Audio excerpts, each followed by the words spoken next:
क्या राहुल गांधी से ज्ञानेश कुमार को इतना डर लगता है कि वो छुट्टियां तक कैंसिल कर देते हैं?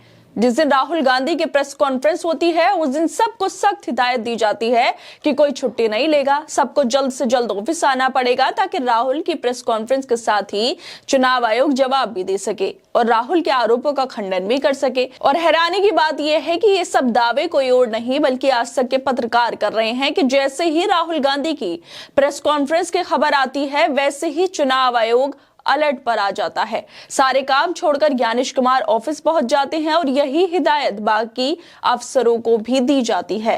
राहुल गांधी लगातार सबूतों के साथ बता रहे हैं कि कैसा वोट चोरी हो रही है। कर्नाटक हो या हरियाणा, महाराष्ट्र हो या बिहार, हर जगह वोट चोरी हुई है। वो लगातार इसको लेकर पीसी करते रहते हैं, बीजेपी पर आरोप लगाते हैं, ज्ञानेश कुमार पर भी आरोप लगाते हैं और बताते हैं कि कैसे फर्जी वोटिंग हो रही है, फर्जी मतदाता बनवाए जाते हैं और असली वोटरों के नाम काट दिए जाते हैं ताकि बीजेपी को फायदा हो सके।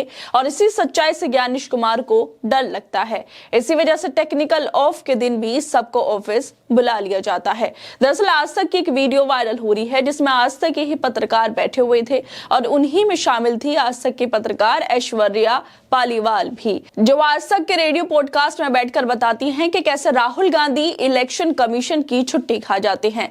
जिसके बाद सवाल उठने लगे हैं कि क्या वाकई ज्ञानेश कुमार को राहुल गांधी से डर लगता है और इसी वजह से वह आरोपों पर जवाब देने की जगह कहते हैं शपथ पत्र दो, आरोपों का खंडन करते हैं क्योंकि उनके पास जवाब नहीं होते और ना ही वो जांच करवा सकते हैं। इसी वजह से आरोपों को, सबूतों को टालने के लिए बातों को घुमाते हैं। लेकिन आज तक की वीडियो में ऐश्वर्या पालीवाल ने ज्ञानेश कुमार की एक और छुपी सच्चाई खोल दी। वो वीडियो में कहती हैं राहुल गांधी का हाइड्रोजन बम कहीं काम करे या ना करे लेकिन इलेक्शन कमीशन पर बड़ा काम करता है। इलेक्शन कमीशन को लगता है कि अब यह भूसे में से कोई सी सुई निकाल कर ले आएंगे जिसको सबको देखना है। जिस दिन राहुल गांधी की हरियाणा इलेक्शन को लेकर प्रेस कॉन्फ्रेंस थी उस दिन था गुरु नानक जयंती। मैंने एक दिन पहले एक ऑफिसर को कॉल किया था और कहा था कि मैं आपसे मिलना चाहती हूँ। उन्होंने मुझसे बोला कि कल तो टेक्निकल ऑफ है हमारा क्योंकि गुरु नानक जयंती है। सुबह 10 बजे खबर आ गई थी कि राहुल गांधी पीसी करेंगे। मैंने फिर उस ऑफिसर को फोन लगाया कि सर आज आप जा रहे हैं ऑफिस? तो उन्होंने कहा कि ऐश्वर्या सिर्फ मैं ही नहीं, हमारे वॉचमैन से लेकर चपरासी से लेकर जो सबसे ऊपर वाले बॉस है ना, हम सब अगले आधे घंटे के अंदर इलेक्शन कमीशन पहुंच जाएंगे। उस दिन इलेक्शन कमीशन में सारे ऑफिसर थे। टॉप बॉसेस ने ये देखा कि सारे लोग पीसी देखें और तत्काल उसका जवाब दें।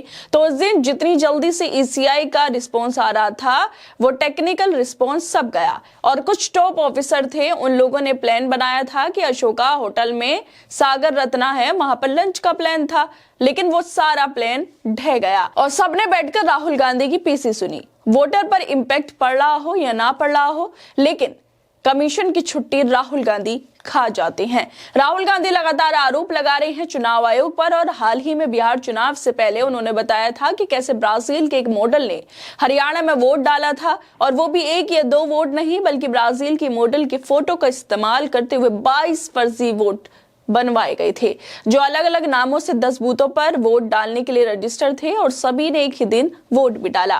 ब्राजील के एक मॉडल की तस्वीर का इस्तेमाल करके 22 फर्जी वोट डाले गए और उस मॉडल ने कभी सीमा बनकर, कभी स्वीटी बनकर और कभी सरस्वती बनकर वोटिंग की। असली चेहरों के नाम मतदाता सूची से हटा दिए गए जिससे आम लोगों का हक छीना गया। हरियाणा में कुल 2 करोड़ वोटरों में से करीब 25 लाख वोट फर्जी थे।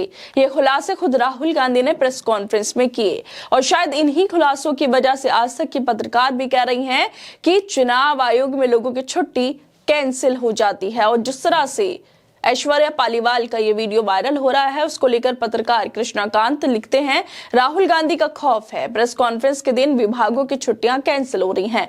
बिहार में मात्र 6 सीटों के बाद भी सबसे बड़ा हमला कांग्रेस पर ही क्यों हुआ? क्योंकि वो जानते हैं कि सस्ते हिटलर के रास्ते में गांधी ही तनकर खड़े होंगे। एक लोकतांत्रिक देश में इस तरह की हरकतें होना वाकई शर्मनाक है। शपथ पत्र मांगने वाले ज्ञानेश कुमार बीजेपी वालों से जवाब क्यों नहीं मांगते? क्योंकि कैसे धांधली हो रही है, गड़बड़ियां हो रही है, इसका पता ज्ञानेश कुमार को भी है। जब सबके सामने, ज्ञानेश कुमार के सामने बिहार में पैसे बांटे जा सकते हैं, खुलेआम ये सब हो सकता है, तो सोचिए अंदर ही अंदर क्या क्या हुआ होगा। और जाहिर सी बात है, जैसे आरोप राहुल गांधी लगा रहे हैं, अगर वो सच है तो सच्चाई ज्ञानेश कुमार को भी पता है। ऐसा तो नहीं हो सकता कि उनके बिना ये सब हो जाए, उनको पता ना हो। सब कुछ पता है, शायद इसी वजह से ना कार्रवाई होती है और ना ही सत्ताधारी पार्टी से जवाब मांगे जाते हैं, बल्कि उल्टा विपक्ष पर ही आरोप लगा दिए जाते हैं। खैर दोस्तों, आप लोगों को क्या लगता है इस वीडियो को लेकर, हमें अपनी राय जरूर दें और बाकी तमाम खबरों को देखने के लिए जुड़े रहिए हमारे साथ।